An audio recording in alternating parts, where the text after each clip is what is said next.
सह ही नहीं पाता किसी भी तरह से, इतना दुख होता है उसको। अगर ये बात ये भक्ति से ही समझ में आती है कि उसी का था उसी ने ले लिया, और जो आया है उसे जाना है, और शरीर ही तो मरा, आत्मा तो कभी मरती नहीं, आत्मा तो दोबारा जन्म लेगी, तो किसके लिए शोक मनाना है।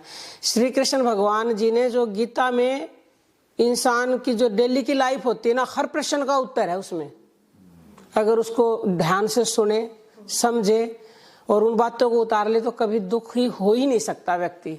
दुखों से ही तो बाहर निकालने के लिए वो गीता का ज्ञान दिया है ना भगवान ने। लेकिन लोग जो है ना, पहली बात तो सुनते ही नहीं है, किसी ने सुन भी लिया तो उसकी बुद्धि वहां तक जाती ही नहीं है, क्योंकि बुद्धि सात्विक नहीं है, बुद्धि पे मैल जमा हुआ है, मन पे मैल है। जब तक मैल रहेगा ना, जब तक वो चीज हमें दिखाई नहीं देगी जो होनी चाहिए। और पर सूर्य भगवान का प्रकाश तो सब पे समान पड़ता है, लकड़ी पे पड़ेगा इसमें से नहीं दिखेगा, लेकिन कांच पे पड़ेगा तो आर पार जाएगा, क्योंकि वो साफ होता है दर्पण। कांच तो कांच ही होता है, उसमें से तार पार जाएगा। ऐसे ही जिसकी बुद्धि जो है निर्मल हो जाती है, सात्विक हो जाती है, उसे सब कुछ स्पष्ट दिखाई देने लग जाता है और वो फिर दुखी भी नहीं होता है। लेकिन एक ही तरीका आपको बता दिया है कि वो नाम से ही होगी। नाम रूपी गदा जितना उसका प्रयोग करोगे उतना ही जो है दिव्यता आती जाएगी अंदर। जितनी दिव्यता आएगी उतना ही सब कुछ स्पष्ट होता चला जाएगा, ना दुख होगा। इच्छाएं लोगों की पूरी नहीं होती, फिर दुख होता है। पहले इच्छाएं करते हैं कि ये मिले वो मिले, इच्छाएं कभी किसी की पूरी हुई है क्या? नहीं होती, फिर दुख होता है। और सबका निचोड़ आके फिर ऐसे तो उपाय तो अनेक हैं। कोई कहता है मैं दान कर लूं, कोई कहता है मैं ये कर लूं, वो पता नहीं कितने उपाय हैं, पंडित ब्राह्मण सब बताते हैं ये कर लो वो कर लो। लेकिन किसी भी उपाय के करने से आपको दुखों से छुटकारा नहीं मिलता। थोड़ी बहुत देर के लिए मिल सकता है, शांति भी जैसे थोड़ी बहुत देर के लिए मिल जाएगी, लेकिन स्थायी नहीं मिलेगी। स्थायी तो उस नाम को कोई जपता ही नहीं है, बाह्य साधनों में लगे पड़े हैं दुनिया, और बाह्य साधनों से स्थायी नहीं मिलेगी कभी भी। अंदर अपने उतरो, अंदर ही सब कुछ है, कहीं भी जाने की भी जरूरत नहीं।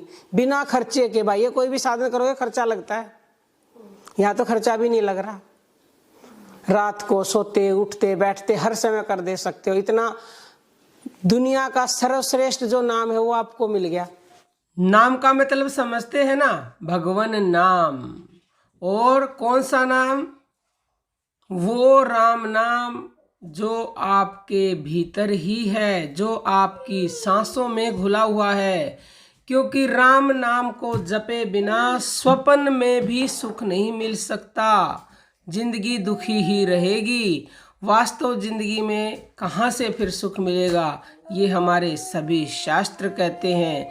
तो परमानेंट आपको दुखों से छुटकारा पाना है, स्थायी सुख चाहिए और अपनी समस्त इच्छाएं पूरी करनी है, तो केवल और केवल अपने भीतर उतरे, उस राम नाम को जाने जो आपके भीतर है। अब उसे जानेंगे कैसे?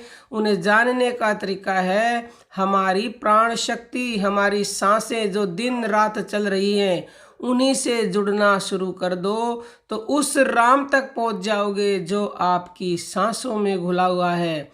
और जिस दिन उस राम को जान गए ना, फिर आपको दुनिया का कोई भी दुख छू भी नहीं सकता। आने की तो बात दूर है। तो आप निरंतरता से अपनी श्वासों का ध्यान शुरू करें। ध्यान कैसे करना है? अगर आप राम को मानते हैं तो ऊपर श्वास में रा और छोड़ने में मैं। नहीं तो हमारे संतों ने एक मंत्र दिया है जिसका नाम है सोहंग मंत्र। क्योंकि हमारी सांसों में प्राकृतिक रूप से ध्वनि आती है ऊपर, जब हम श्वास अंदर भरते हैं तो सो की, और जब हम छोड़ते हैं तो हंग की। तो मन से सो हंग बोलते रहें और मन से श्वासों को देखते रहें। मन से श्वासों को देखने का मतलब है आप सीधा भगवान से जुड़ गए हो, क्योंकि श्वासों में भगवान है।